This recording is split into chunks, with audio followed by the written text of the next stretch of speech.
ಧ್ವನಿ ಮೀಡಿಯಾ ವೀಕ್ಷಕ ಬಂಧುಗಳೇ, ಆರೋಗ್ಯವೇ ಭಾಗ್ಯ, ಆರೋಗ್ಯವೇ ಮಹಾಸಂಪತ್ತು. ಆರೋಗ್ಯ ಇಲ್ಲದೇ ಇದ್ದರೆ ಎಷ್ಟೇ ಸಂಪತ್ತಿದ್ದರೂ ಎಷ್ಟೇ ಹಣ ಆಸ್ತಿದ್ರೂ ಸಹ ಏನೂ ಪ್ರಯೋಜನ ಆಗೋದಿಲ್ಲ. ಇಂತಹ ಈ ಸಂದರ್ಭದಲ್ಲಿ ಸಮಾಜದಲ್ಲಿ ಇವತ್ತು ಒತ್ತಡ, ಬೇರೆ ಬೇರೆ ಕಾರಣಗಳಿಂದ ಅನೇಕ ಕಾಯಿಲೆಗಳು, ಅನೇಕ ರೋಗ ರುಜಿನಗಳಿಂದ ಬಳಲ್ತಾ ಇರ್ತಕ್ಕಂಥದ್ದು ನಾವು ನೋಡ್ತಾ ಇದ್ದೀವಿ. ಹಾಗಾಗಿ ಈ ಧ್ವನಿ ಮೀಡಿಯಾ ಚಾನಲ್ಲು ಸಹ ಇವತ್ತು ಆರೋಗ್ಯ ಮಾಲಿಕೆ ಅಂತಕ್ಕಂಥ ಕಾರ್ಯಕ್ರಮದಲ್ಲಿ ಆರೋಗ್ಯದ ಬಗ್ಗೆ ಜನಗಳಿಗೆ ತಿಳುವಳಿಕೆಯನ್ನು ಕೊಡಬೇಕು, ಅವರ ಬಗ್ಗೆ ಜಾಗೃತಿಯನ್ನು ಮೂಡಿಸಬೇಕು ಅಂತಕ್ಕಂಥ ಉದ್ದೇಶದಿಂದ ಈ ದಿನ ಖ್ಯಾತ ವೈದ್ಯರು, ಪ್ರಸೂತಿ ಮತ್ತು ಸ್ತ್ರೀರೋಗ ತಜ್ಞರಾದಂಥ ಡಾಕ್ಟರ್ ಇಂದಿರಾ ಶ್ಯಾಂಪ್ರಸಾದ್ರವರು ಈ ಆರೋಗ್ಯದ ಬಗ್ಗೆ, ಮುಖ್ಯವಾಗಿ ಮಹಿಳೆಯರು ಅನುಭವಿಸತಕ್ಕಂತಹ ನೋವುಗಳು, ಅವರು ಪಡುಪಾಟು ಬೀಳತಕ್ಕಂಥ ಏನು ತೊಂದರೆಗಳಿದ್ದಾವೆ ಆರೋಗ್ಯದ ಸಮಸ್ಯೆಗಳ ಬಗ್ಗೆ, ಅವುಗಳ ಬಗ್ಗೆ ಮಾತಾಡಲಿದ್ದಾರೆ. ಆದ್ದರಿಂದ ಈ ಧ್ವನಿ ಮೀಡಿಯಾದ ಎಲ್ಲ ವೀಕ್ಷಕ ಬಂಧುಗಳು ಇಂತಹ ಒಂದು ಇವುಗಳನ್ನೆಲ್ಲ ಸದುಪಯೋಗಪಡಿಸ್ಕೊಳ್ಬೇಕು. ಅವರು ಕೊಟ್ಟಂತಹ ಮಾರ್ಗದರ್ಶನಗಳನ್ನ ಪಾಲಿಸಿ ತಮ್ಮ ಆರೋಗ್ಯವನ್ನು ಉತ್ತಮ ಮಾಡಿಕೊಳ್ಬೇಕು ಮತ್ತು ಈ ಚಾನಲನ್ನು ಸಬ್ಸ್ಕ್ರೈಬ್ ಮಾಡಿಕೊಂಡು ಬೇರೆಯವ್ರಿಗೂ ತಿಳಿಸಿ ಇದರಿಂದ ಅನೇಕರಿಗೆ ಪ್ರಯೋಜನ ಆಗುವಂತೆ ಮಾಡಬೇಕು ಅಂತ ಹೇಳ್ಬಿಟ್ಟು ತಮ್ಮಲ್ಲಿ ವಿನಂತಿ ಮಾಡ್ಕೊಳ್ತಾ, ಈ ಧ್ವನಿ ಮೀಡಿಯಾಕ್ಕೆ ಮಾತನಾಡೋದಕ್ಕೆ ಬಂದಿರತಕ್ಕಂತಹ ಡಾಕ್ಟರ್ ಇಂದಿರಾ ಶ್ಯಾಂಪ್ರಸಾದ್ ಅವರಿಗೆ ಸ್ವಾಗತವನ್ನು ಮಾಡ್ತಾ ಅವರ ಮಾತುಗಳನ್ನು ಪ್ರಾರಂಭ ಮಾಡಬೇಕು ಅಂತ ನಾನು ಕೇಳ್ಕೊಳ್ತೇನೆ. ನಮಸ್ಕಾರ. ನಾನು ಡಾಕ್ಟರ್ ಇಂದಿರಾ, ದೊಡ್ಡಬಳ್ಳಾಪುರದಲ್ಲಿ ಹೆಚ್ಚು ಕಡಿಮೆ 32 ವರ್ಷದಿಂದ ನಾನು ಸ್ತ್ರೀರೋಗ ತಜ್ಞೆಯಾಗಿ ಕೆಲಸ ಮಾಡ್ತಾ ಇದ್ದೇನೆ. ಇಲ್ಲಿ ನನಗೆ ಇಷ್ಟು ಪ್ರಾಕ್ಟೀಸ್ ಮಾಡುವಾಗ ನನ್ ಕಂಡು ಬಂದಿದ್ದಂದ್ರೆ, ಮೊದಲನೇದಾಗಿ ಹೆಣ್ಣು ಮಕ್ಕಳು ತಮ್ಮ ಆರೋಗ್ಯದ ಬಗ್ಗೆ, ವಿಶೇಷವಾಗಿ ಆಹಾರದ ಬಗ್ಗೆ ತಗೊಳ್ಕೊಂತ ಬೇಜವಾಬ್ದಾರಿತನ. ಈ ಬೇಜವಾಬ್ದಾರಿತನದಿಂದ ಎಷ್ಟೋ ತೊಂದರೆಗಳನ್ನ ಅವರು ಅನುಭವಿಸ್ತಾ ಇದ್ದಾರೆ. ಮೊದಲನೇದಾಗಿ ಆರೋಗ್ಯಕ್ಕೆ ಅಥವಾ ಯಾವುದೇ ವಿಷಯಕ್ಕಾಗಿ ಬೇಕಾಗೋದು ಮೊದಲನೇದು ಆಹಾರ. ಯಾಕಂದ್ರೆ ಆಹಾರ ನಾವ್ ಏನ್ ತಿಂತೀವಿ ನಾವು ಹಾಗಿರ್ತೀವಿ. ಆಹಾರನೇ ನಾವು. ಮೊದಲನೇದಾಗಿ ನಮ್ಮ ಯಾವುದೇ ಕೆಲಸಕ್ಕೆ ಎನರ್ಜಿ ಬೇಕಾಗುತ್ತೆ. ಹಾಗೆ ನಾವು ಮೊಬೈಲ್ ಚಾರ್ಜ್ ಆಗಿಲ್ಲ, ರಿಚಾರ್ಜ್ ಮಾಡ್ಬೇಕು ಅಂತ ಓಡಿ ಓಡಿ ಹೋಗಿ ಮಾಡೋಂಥವ್ರು ನಮ್ ದೇಹದ ಬಗ್ಗೆ ಯಾವ್ದಾಗಿ ನಾವು ಜಾಗೃತಿ ತಗೋಬೇಕು, ಆಹಾರದ ಬಗ್ಗೆ ಯಾವ ರೀತಿ ಜಾಗೃತಿ ತಗೋಬೇಕು ಅಂತ ಯಾರು ಗಮನ ಕೊಟ್ಟು ಮೈಂಡ್ಫುಲ್ ಈಟಿಂಗ್ ಅಂತ ನಾವ್ ಏನ್ ಹೇಳ್ತೀವಿ ಅದನ್ನ ಮಾಡ್ತಾ ಇಲ್ಲ. ಇದು ತುಂಬಾ ಖೇದಕರ ಅಂತ ನನ್ಗೆ ಅನ್ಸ್ತಾ ಇದೆ. ಯಾಕಂದ್ರೆ ನಮ್ಗೆ ಸ್ವತಂತ್ರ ಬಂದು 75 ವರ್ಷ ಯಾವತ್ತೋ ದಾಟ್ ಹೋಯ್ತು. ಆದರೂ ಅನಿಮಿಯಾ ಅನ್ನುವ ಪಿಡುಗನ್ ಮಾತ್ರ ನಾವು ದೂರ ಮಾಡಕ್ ಸಾಧ್ಯನೇ ಆಗಿಲ್ಲ. ಯಾಕಪ್ಪ ಈ ತರ ತೊಂದರೆ ನಾನು ಹೇಳ್ತಾ ಇದ್ದೀನಿ ಅಂದ್ರೆ, 2-3 ಕಾರ್ ಇರುವಂತ, ತುಂಬಾ ಎಷ್ಟು ಒಂದು 100 ಗ್ರಾಮ್ ಇರುವಂತ ಸರ ಹಾಕೊಂಡ್ ಬರುವಂತ ಹೆಣ್ಮಗಳು ಕೂಡ ಇವತ್ತು ಅನಿಮಿಯಾದಲ್ಲಿ ಅಂದ್ರೆ HB ಅನ್ನ 6-7 ಅದೇ ಮಟ್ಟದಲ್ಲಿ ಇಟ್ಕೊಂಡು ಬರ್ತಾ ಇದಾರೆ. ಇದು ತುಂಬಾ ಖೇದಕರವಾಗಿರುವಂತ ವಿಷಯ. ಯಾಕೆಂದ್ರೆ ಅವ್ರಿಗೆ ಊಟ ಮಾಡಕ್ ತೊಂದರೆ ಅಂತಾಗ್ಲಿ, ಒಂದು ದಿನಸಿ ಪದಾರ್ಥ ತಗೊಳಕ್ಕೆ ಕಷ್ಟ ಅಂತಾಗ್ಲಿ ಇಲ್ಲ, ಆದ್ರೂ ಕೂಡ ಅವ್ರ ಅನಿಮಿಯಾ ಅಂತ ಇರ್ತಾರೆ. ಈ ಒಂದು ಹಿನ್ನೆಲೆಯಲ್ಲಿ ನಾನು ಇವತ್ತು ಅನಿಮಿಯಾ ಬಗ್ಗೆ ಮಾತ್ರ ಒಂದು ಔಟ್ಲೈನ್ ಕೊಡಕ್ ಇಷ್ಟಪಡ್ತೀನಿ. ಯಾಕಂದ್ರೆ ತುಂಬಾ ಜಾಸ್ತಿ ದೀರ್ಘವಾಗಿ ಹೇಳಿದ್ರೆ ಅದು ತುಂಬಾ ದೀರ್ಘವಾದ ವಿಷಯ ಕೂಡ. ಅದೇ ಅರ್ಥ ಮಾಡ್ಕೊಳ್ಳೇಬೇಕಾಗಿರುವಂಥದ್ದು ನಮ್ಮ ಮೊದಲನೆಯ ಆಹಾರ ಮತ್ತು ಮೈಂಡ್ಫುಲ್ ಈಟಿಂಗ್. ಇದ್ರಲ್ಲಿ ಬರುವಂತದ್ದು 3. ಒಂದು, ಯಾಕೆ ತಿನ್ಬೇಕು, ಯಾವಾಗ ತಿನ್ಬೇಕು ಮತ್ತು ಹೇಗೆ ತಿನ್ಬೇಕು ಅನ್ನೋದು ಒಂದಾದ್ರೆ, ಯಾವ ಮಟ್ಟದಲ್ಲಿ ನಮ್ಮ ತರಕಾರಿಗಳು ನಮ್ಗೆ ಮುಖ್ಯ ಆಗುತ್ತೆ ಅನ್ನೋದು 2ನೇ ಭಾಗ. ಮತ್ತೆ ನಮ್ಮ ದೇಹದ ಒಂದು ಕೆಲಸ, ಆಹಾರದ ಬಗ್ಗೆ ಒಂದು ಇಂಟ್ರಾಕ್ಷನ್ ಹೇಗಿದೆ ಅನ್ನುವ 3 ಇದರಲ್ಲಿ ನಾನು ಮಾತಾಡ್ತೀನಿ. ಮೊದಲನೇದಾಗಿ ನಮ್ಗೆ ಆಹಾರ ಯಾಕೆ ಬೇಕು, ಎಲ್ಲರಿಗೂ ಗೊತ್ತು. ಎನರ್ಜಿ ನಮ್ಗೆ ಬೇಕಾದ್ರೆ, ಶಕ್ತಿ ನಮ್ಗೆ ಬೇಕಾದ್ರೆ ಆಹಾರ ತುಂಬಾ ಮುಖ್ಯ ಅಂತ ಬೇಕು. ಆದ್ರೆ ಆಹಾರ ಹೇಗಿರ್ಬೇಕು ಅಂತ ಮಾತ್ರ ಯಾರು ಹೇಳೋದಿಲ್ಲ. ಆಹಾರ ಅಂತಂದ್ರೆ ನಮ್ಮ ದೇಹದಲ್ಲಿ ಜೀರ್ಣ ಆಗ್ಬೇಕಾದ್ರೆ ಮೊದಲನೇದಾಗಿ ಜೀರ್ಣ ಕ್ರಿಯೆ ನಡೆಸುವಂತಹ ಪಚನಾಂಗ ವ್ಯೂಹ ಚೆನ್ನಾಗಿರ್ಬೇಕು. ನಿಮ್ಗೆ ಗೊತ್ತಲ್ವಾ, ಯಾವುದೇ ಒಂದು ಸಂಸ್ಥೆ ಕೆಲಸ ಮಾಡ್ಬೇಕಾದ್ರೆ ಅದರ ಮ್ಯಾನೇಜರ್ ಅನ್ನೋದು ಏನಿರ್ತಾರೆ ಅವ್ರ ಕಡೆಯಿಂದ ಆಗತ್ತೆ. ಆತ ಅಥವಾ ಆಕೆ ತಾನೇ ಸ್ವಂತ ಯಾವುದೇ ಕೆಲಸ ಮಾಡದೇ ಇದ್ರು ಕೂಡ ಕೆಲಸ ಸುಗಮವಾಗಿ ಸಾಗೋದಕ್ಕೆ ಬೇಕಾಗುವಂತ ಒಂದು ಪರಿಕರ ಇರಬಹುದು ಅಥವಾ ಒಂದು ಆಜ್ಞೆ ಇರಬಹುದು, ಅದನ್ನ ಕೊಡ್ತಾ ಹೋಗ್ತಾರೆ. ಹಾಗೆ ನಮ್ಮ ದೇಹದಲ್ಲಿ ಮ್ಯಾನೇಜರ್ ಸ್ಥಾನದಲ್ಲಿ ನಿಂತಿರುವಂತದ್ದು ನಮ್ಮ ಮಸ್ತಿಷ್ಕ ಅಥವಾ ನಮ್ಮ ಮೆದುಳು. ಮೆದುಳಿನಲ್ಲಿ ಭಾವನಾ ಕೇಂದ್ರ ಇದೆ. ಆ ಭಾವನಾ ಕೇಂದ್ರಗಳು ಹಾರ್ಮೋನಿನ ಮತ್ತು ನಮ್ಮ ಜೀವದ ಸ್ಥಿತಿಯ ಪ್ರತಿಯೊಂದು ಕೆಲಸದ ಆಗುಹೋಗುಗಳನ್ನು ನೋಡ್ಕೊಳ್ತಾ ಇದೆ. ಇದು ಜೈವಿಕ ಗಡಿಯಾರ ಅಂತ ಕೂಡ ನಾವು ಹೇಳ್ಬಹುದು. ಈ ಜೈವಿಕ ಗಡಿಯಾರವು ನಮ್ಮ ಭೂಮಿಯ ಗಡಿಯಾರಕ್ಕೆ ತಕ್ಕ ಹಾಗೆ ಅದು ರೂಪುಗೊಂಡಿರುತ್ತೆ. ಆದ್ರೆ ಹಾಳು ಮಾಡೋದಂಥದ್ದು ನಾವೇ. ಭೂಮಿಯ ಗಡಿಯಾರ ಅಂದ್ರೆ ಸೂರ್ಯ ಉದಯಿಸೋದು ಮತ್ತು ಸೂರ್ಯ ಮುಳುಗುವಂಥದ್ದು, ಹಗಲು ಮತ್ತು ರಾತ್ರಿ. ಈ ಹಗಲು ಮತ್ತು ರಾತ್ರಿ ಏನಿದೆ ಅದರ ತಕ್ಕ ಹಾಗೆ ನಮ್ಮ ದೇಹ ಸ್ಥಿತಿ ಕೂಡ ವ್ಯತ್ಯಾಸ ಆಗ್ತಾ ಹೋಗುತ್ತೆ. ಹಗಲಿನಲ್ಲಿ ನಾವು ಆಕ್ಟಿವ್ ಆಗಿ ಅಥವಾ ತುಂಬಾ ಚಟುವಟಿಕೆಯಿಂದ ಇದ್ದಾಗ, ರಾತ್ರಿಯಲ್ಲಿ ನಾವು ಮಲಗುವ ವೇಳೆ ಮತ್ತು ಚಟುವಟಿಕೆ ತುಂಬಾ ಪೂರ್ಣವಾಗಿ 0 ಲೆವೆಲ್ ಅಥವಾ ಒಂದು ಬೇಸಿಕ್ ಲೆವೆಲ್ ಅಲ್ಲಿ ಇರುವಂತಹ ಜಾಗ. ಇದನ್ನ ನಾವು ತುಂಬಾ ಏರುಪೇರು ಮಾಡ್ಕೋತೀವಿ. ಯಾಕಂದ್ರೆ ಸ್ಕೂಲಿಗೆ ಹೋಗ್ಬೇಕು, ಮತ್ತೊಂದು ಹೋಗ್ಬೇಕು, ಇನ್ನೊಂದು ಹೋಗ್ಬೇಕು ಅಂತ ಅನ್ಬಿಟ್ಟು ರಾತ್ರಿ ಹೊತ್ತು ಪೂರ್ತಿಯಾಗಿ ಮೊಬೈಲ್ ನೋಡೋದಿರ್ಬೋದು, ಏನೋ ಕೆಲಸ ಮಾಡ್ಕೊಳ್ಳೋದಿರ್ಬೋದು, ಹೀಗೆ ಆ ಒಂದು ಏರುಪೇರುವನ್ನ ನಾವು ನಮ್ಮ ಮೇಲೆ ಆರೋಪಿಸ್ಕೊಂಡ್ಬಿಟ್ಟಿದೀವಿ.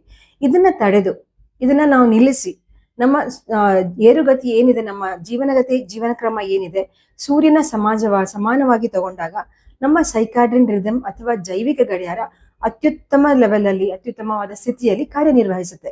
ಇದನ್ನ ನಾವು ತಪ್ಪಿಸೋದು ನಾವು ಮಾಡುವಂತ ಮೊದಲನೇ ಅಪರಾಧ. ಏನಪ್ಪಾ ಮಾಡ್ಬೇಕು? ನಿಮ್ಗೆ ಎಷ್ಟು ಗಂಟೆಗೆ ಎದ್ದೇಳಕ್ಕಾಗತ್ತೆ ಮೊದಲು ನೋಡ್ಕೊಳ್ಳಿ.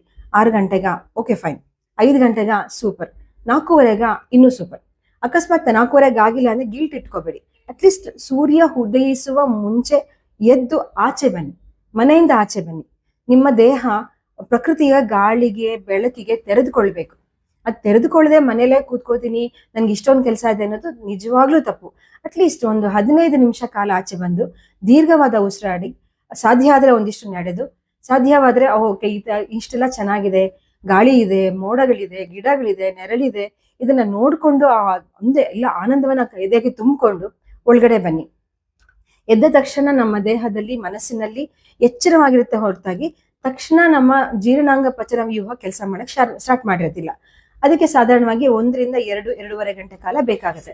ಹಾಗಾಗಿ ಅದನ್ನ ಉದ್ದೀಪನಗೊಳಿಸಕ್ಕೆ ಬೆಳಿಗ್ಗೆ ಒಂದು ಶುದ್ಧವಾದ ನೀರಾಗ್ಬಹುದು, ಅಥವಾ ಒಂದ್ ಸ್ವಲ್ಪ ಉಗುರು ಬೆಚ್ಚಗಿರೋ ನೀರಾಗ್ಬಹುದು, ಇಲ್ಲ ಜೇನುತುಪ್ಪ ಹಾಕಿರುವಂತ ನಿಮ್ಮ ಅಭ್ಯಾಸ ಏನಿದೆ ಅದನ್ನ ತಗೊಂಡು ಕರೆಕ್ಟಾಗಿ ದಯವಿಟ್ಟು 2 ಗಂಟೆಗಳ ಕಾಲ ಯಾವ ಆಹಾರನು ಆ ಸಮಯದಲ್ಲಿ ಸೇವಿಸಬೇಡಿ.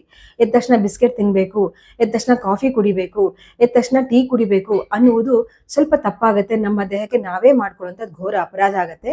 ಯಾಕಂದ್ರೆ ಸಕ್ಕರೆಯಲ್ಲಿ ನಮ್ಮ ಈ ಜೀವನ ಗತಿಯನ್ನ, ಕ್ರಮವನ್ನ ಮಾರ್ಪಾಡು ಪಡಿಸುವಂತ ತುಂಬಾ ಅಂಶಗಳಿರೋದ್ರಿಂದ ಜೀರ್ಣಕ್ರಿಯೆ, ನಮ್ಮ ಹಾರ್ಮೋನ್ ಕ್ರಿಯೆ ಮತ್ತು ನಮ್ಮ ನಿದ್ರಾ ಮತ್ತು ಎಚ್ಚರ ಸ್ಥಿತಿ ಎಲ್ಲವೂ ಏರ್ಪೇರಾಗ್ಬಿಡುತ್ತೆ. ಮತ್ತೆ ಅದು ಕ್ರೇವಿಂಗ್ ಉಂಟು ಮಾಡುವಂತ, ಅಂದ್ರೆ ಅದ್ಮೇಲೆ ನಾವು ಡಿಪೆಂಡ್ ಆಗ್ಬಿಡ್ತೀವಿ, ಆ ಒಂದು ಪರಿಸ್ಥಿತಿನ ತರುತ್ತೆ. ಕ್ರೇವಿಂಗ್ ಅನ್ನೋದು ಸಿಗರೇಟು, ಬೀಡಿ ಅದಕ್ಕಷ್ಟೇ ಅಲ್ಲ, ಮದ್ಯ ವ್ಯಸನಿಗಳಿಗಷ್ಟೇ ಅಲ್ಲ, ಕಾಫಿ ಟೀ ಕೂಡ ನಮ್ಗೆ ಕ್ರೇವಿಂಗ್ ಅನ್ನ ಅಥವಾ ಅದ್ರ ಮೇಲೆ ಡಿಪೆಂಡೆನ್ಸ್ ಆಗುವಂಥದ್ದನ್ನ ಉಂಟು ಮಾಡುತ್ತೆ. ಹಾಗಾಗಿ ನೀವು ಕಾಫಿ ಪ್ರಿಯರ, ಟೀ ಪ್ರಿಯರ, ನಾನು ಬೇಡ ಅನ್ನಲ್ಲ, ತಪ್ಪು ಅಂತ ಹೇಳಲ್ಲ. ಆದರೆ ಆಹಾರವನ್ನ ತೆಗೆದುಕೊಂಡು ಸ್ವಲ್ಪ ಹೊತ್ತಾದ ಮೇಲೆ ತಗೊಂಡ್ರೆ ಅದರ ಮಾದಕ ಪರಿಣಾಮಗಳೇನಿರುತ್ತೆ, ಕೆಟ್ಟ ಪರಿಣಾಮಗಳು ದೇಹದ ಮೇಲೆ ಇರುತ್ತೆ, ಅದನ್ನ ನಾವು ಕಡಿಮೆ ಮಾಡಬಹುದು.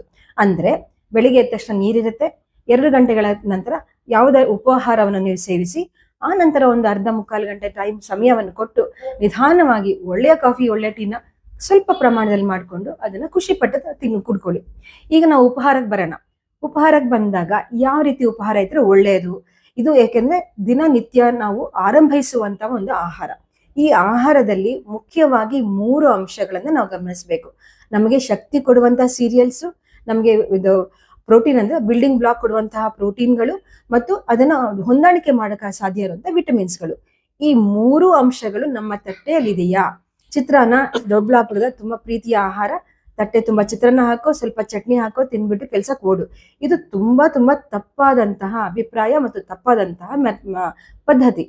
ಮೊಳಕೆ ಕಾಳುಗಳು ಅದು ಪ್ರೋಟೀನಿನ ಅತ್ಯುತ್ತಮವಾದ ಆಹಾರ ಗುಣ ಇರುತ್ತಂತೆ. ಆಮೇಲೆ ಅಕಸ್ಮಾತ್ ಮೊಳಕೆ ಬಂದಿಲ್ಲ ಅಂದ್ರೂ ಕೂಡ ಓವರ್ನೈಟ್ ನೆಂದಿರುವಂತಹ 6 ರಿಂದ 7 ಗಂಟೆಗಳ ಕಾಲ ನೆನೆದಿರುವಂತಹ ಇಡೀ ಕಾಳುಗಳು, ಯಾವುದೇ ಕಾಳಿರಬಹುದು, ಕೊನೆಗೆ ಕಡಲೆ ಬೀಜ ಕೂಡ ಇರಬಹುದು, ಪ್ರೋಟೀನ್ ಅಂತ ಕೊಡುವಂತಹ ನೆನೆದಿರುವಂತಹ ಕಾಳುಗಳನ್ನ ದಯವಿಟ್ಟು 1 ಕಪ್ಪಿನಷ್ಟು, ಅಂದ್ರೆ 100 ಗ್ರಾಮ್ ಇರುವಂತಹ ಕಪ್ಪನ್ನು ಇಟ್ಕೊಂಡು ನೀವು ಒಂದು ತಟ್ಟೆಯಲ್ಲಿ 4 ಕಪ್ ಇಟ್ಕೋಬೇಕಾಗತ್ತೆ. ಮೊದಲನೇದಾಗಿ ಆತರ ನೆಂದಿರುವಂತಹ ಅಥವಾ ಮೊಳಕೆ ಬಂದ ಕಾಳು. ಎರಡನೇದಾಗಿ ಹಸಿ ತರಕಾರಿ, ಯಾವುದೇ ರೀತಿಯಲ್ಲಿ ಆಗ್ಬೋದು, ನಿಮ್ಗೆ ಹಸಿ ತರಕಾರಿ ಯಾವ್ದು ಇಷ್ಟವೋ, ಕ್ಯಾರೆಟ್, ಬೀಟ್ರೂಟ್, ನವಿಲುಕೋಸು, ಎಲೆಕೋಸು, ದೆನ್ ತೊಂಡೆಕಾಯಿ ಅಥವಾ ಸೌತೆಕಾಯಿ, ಈರುಳ್ಳಿ, ಟೊಮೆಟೊ, ಇದು ಯಾವುದೇ ರೀತಿ ಒಂದೊಂದೇ ಆಗ್ಬೋದು ಅಥವಾ ಎಲ್ಲವನ್ನು ಬೆರಕೆ ಆಗಿ ಮಾಡಿರುವಂಥದ್ದು ಇರ್ಬೋದು. ಅದನ್ನ 1 ಕಪ್ ಇಟ್ಕೋಬೇಕು. ಯಾವ ಹಣ್ಣಾದ್ರೂ ಸರಿ, ತುಂಬಾ ಸುಲಭವಾಗಿ ಸಿಗುವಂತ ಪರಂಗಿ ಹಣ್ಣು, ಸೀಬೆ ಹಣ್ಣು, ಇವುಗಳನ್ನ 1 ಕಪ್ನಷ್ಟು, ಅದು ಕತ್ತರಿಸಿ ತುಂಡು ಮಾಡಿದ್ರೆ 1 ಕಪ್ನಷ್ಟು ಇಟ್ಕೊಳ್ಬೇಕು. ಇದು 3 ಕಪ್ ಆಯ್ತು. ಮತ್ತು ಬೆಂದಿರುವ ಬೇಳೆ, ಬರೀ ಬೇಳೆಯ ಪದಾರ್ಥ, ಅದು ಯಾವ ಬೇಳೆಯನ್ನಾದ್ರೂ ಆಗ್ಬೋದು, ಬೆಂದಿರುವಂತಹ 1 ಕಪ್ನ ಬೆಂದಿರೋ ಬೇಳೆ, ಅದನ್ನ ದಾಲ್ ಅಂತ ಹೇಳ್ತಾರಲ್ವಾ, ಆ ತರ ಅಷ್ಟು ಇಟ್ಟುಕೊಂಡು ಮತ್ತೆ ನಿಮಗೆ ಬೇಕಾದಂತ ಅನ್ನ ಆಗ್ಬೋದು, ಚಪಾತಿ ಆಗ್ಬೋದು, ಅಥವಾ ರಾಗಿ ಮುದ್ದೆ ಆಗ್ಬೋದು, ಯಾವ್ದನ್ನಾದ್ರೂ ತಗೋಬಹುದು. ಇಲ್ಲಿ ಒಂದು ವಿಷಯ ಹೇಳಕ್ ಇಷ್ಟಪಡ್ತೀನಿ. ಅನ್ನ ಅಂದಾಗ ಬಿಳಿ ಅಕ್ಕಿಯಿಂದ ಮಾಡಿದ್ದಲ್ಲ, ಕೆಂಪು ಅಕ್ಕಿ ಮತ್ತು ಅದ ಮೇಲೆ ಜಾಸ್ತಿ ಹೆಚ್ಚು ಪಾಲಿಶ್ ಇಲ್ಲದೆ ಇರುವಂತಹ ಅನ್ನವನ್ನು ನಾವು ಉಪಯೋಗಿಸ್ಕೋಬೇಕಾಗತ್ತೆ.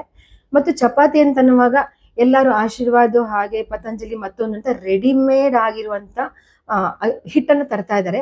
ಆದ್ರೆ ಖೇದವೆಂದರೆ ಅದರಲ್ಲಿ ಮೈದಾ ಹಿಟ್ಟು ಬೆರೆತಿರುತ್ತೆ. ಹಾಗಾಗಿ ಗೋಧಿಯನ್ನು ತಂದು ನೀವೇ ಅದನ್ನ ಮಿಷಿನ್ಗೆ ಹಾಕಿಸಿ ಜರಡಿ ಹಿಡಿಯದಂಗೆ ಹೊಟ್ಟಿನ ಸಮೇತ ತಿನ್ನುವಂತಹ ಚಪಾತಿ ಒಳ್ಳೆಯದು. ಸೊ ಅದನ್ನು ಬಿಟ್ಟು ರಾಗಿ ಯಾವತ್ತು ತುಂಬಾ ಅದ್ಭುತವಾಗಿರುವಂತಹ ಆಹಾರ. ಯಾಕಪ್ಪ ಅಂದ್ರೆ ಅದರಲ್ಲಿ ಕ್ಯಾಲ್ಸಿಯಂ ಸಾಕಷ್ಟಿದೆ, ಐರನ್ ಸಾಕಷ್ಟಿದೆ, ಜೊತೆಗೆ ಸಾಕಷ್ಟು ಫೈಬರ್ ಕೂಡ, ನಮಗೆ ಬೇಕೇ ಬೇಕಾದಂತ ಫೈಬರ್ ಕೂಡ ಹೆಚ್ಚಿದೆ. ಸೊ ಇಲ್ಲಿ ನಾನು ಏನ್ ಹೇಳಿದೆ, ತರಕಾರಿ ಮತ್ತು ಹಣ್ಣಿನಲ್ಲಿ ವಿಟಮಿನ್ಸ್ ಸಿಗೋ ಹಾಗೆ ಫೈಬರ್ ಕೂಡ ಅತ್ಯುತ್ತಮವಾದ ಅಂಶ. ಈ ಫೈಬರ್ ಯಾಕೆ ಮುಖ್ಯ? ನಮ್ಮ ಜೀರ್ಣ ಶಕ್ತಿ, ಜೀರ್ಣ ವ್ಯೂಹ ಕೆಲಸ ಮಾಡ್ಬೇಕಾದ್ರೆ ಫೈಬರ್ ಇರಬೇಕು. ಫೈಬರ್ ಇಲ್ಲ ಅಂದ್ರೆ ನೀವು ಯೋಚನೆ ಮಾಡಿ, ಬೆಂಗಳೂರಲ್ಲಿ ಹೆಬ್ಬಾಳ್ ಫ್ಲೈಓವರ್ ಅಲ್ಲಿ ಯಾವ ರೀತಿ ಇಂಚಿಗೆ ಆ ತರ ಒಂದು ಟ್ರಾಫಿಕ್ ಇರುತ್ತೆ. ಆ ರೀತಿ ಫೈಬರ್ ತಗೊಳ್ದೇ ಇದ್ರೆ ನಮ್ಮ ದೇಹದ ಕರುಳಿನಲ್ಲಿ ಆ ತರ ಟ್ರಾಫಿಕ್ ಆಗುತ್ತೆ. ಸೊ ಅದೇನಾಗುತ್ತೆ, ಟ್ರಾಫಿಕ್ ಆದ್ರೆ ಕಾನ್ಸ್ಟಿಪೇಷನ್ ಅಥವಾ ಮಲಬದ್ಧತೆ. ಈ ಮಲಬದ್ಧತೆ ಎಲ್ಲ ಹೆಚ್ಚಿನ ರೋಗಗಳಿಗೆ ಮೂಲ ಕಾರಣ ಆಗುತ್ತೆ. ಸೊ ಹಾಗಾಗಿ ಮಲಬದ್ಧತೆ ಇಲ್ಲದೆ ನಾವು ಮಾಡ್ಕೊಳ್ಬೇಕಾದ್ರೆ ಬೆಳಗಿನ ತಿಂಡಿ ಈ ರೀತಿಯಲ್ಲಿ ಇರಬೇಕು. 8 ಗಂಟೆ, ಮಧ್ಯಾಹ್ನ 1 ಗಂಟೆ, ರಾತ್ರಿ 7 ಗಂಟೆ.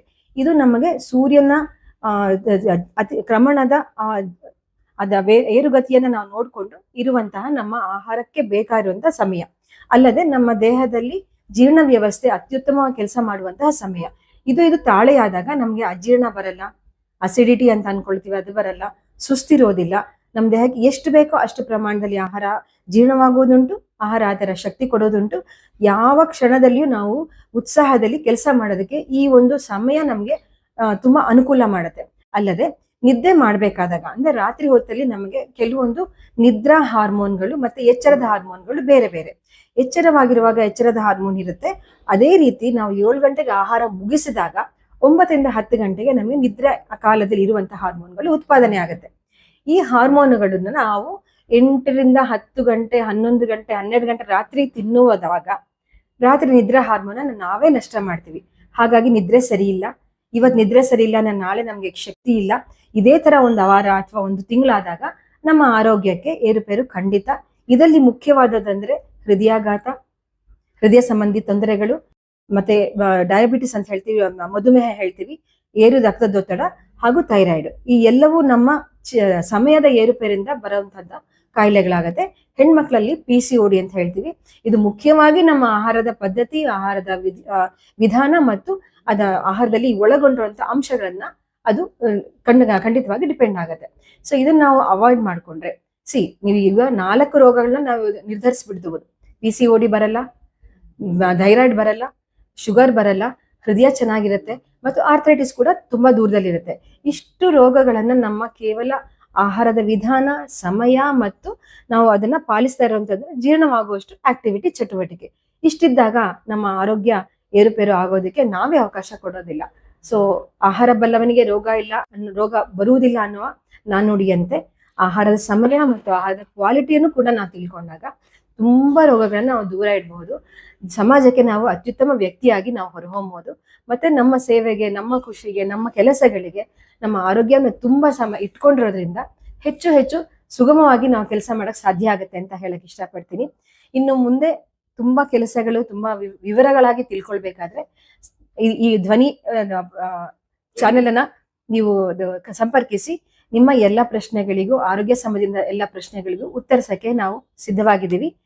ನಮ್ಮನ್ನ ಸಂಪರ್ಕಿಸಿ. ಧನ್ಯವಾದಗಳು. Thank you.